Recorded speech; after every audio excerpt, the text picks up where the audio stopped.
అమ్మా నువ్వు చెప్పిన కూరగాయలు ఒకే షాప్ లో తీసుకొచ్చినందుకు ఓ కొత్తిమీర గడ్డ ఫ్రీగా ఇచ్చాడమ్మా.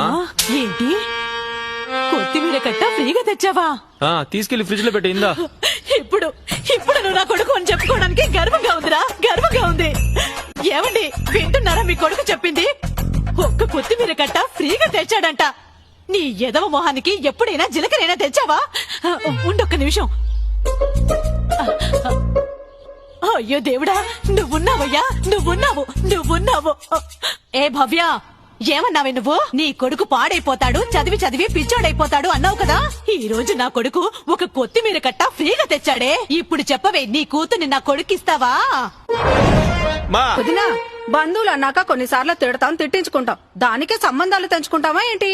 నువ్వెప్పుడైతే నీ కొడుకు కొత్తిమీరని ఫ్రీగా తీసుకొచ్చాడని చెప్పావో నేనప్పుడే డిసైడ్ అయ్యాను, నీ కొడుకే నా అల్లుడని.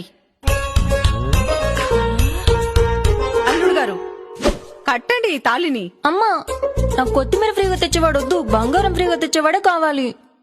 చూడమ్మా, బంగారం కొనిచ్చేవాడు దొరుకుతాడు, కానీ బంగారం లాంటోడు దొరుకుతాడా? నా కొడుకు 24 బీట్రూట్ గోల్డ్.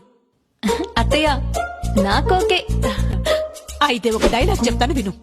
రోజు తెచ్చేవాడు కొద్ది రోజులు మాత్రమే ఉంటాడు, కొత్తిమీర తెచ్చేవాడు చచ్చే వరకు ఉంటాడు. నీ కొడుకే నా మొగుడత్తయ్య. కట్టండి తాళిని.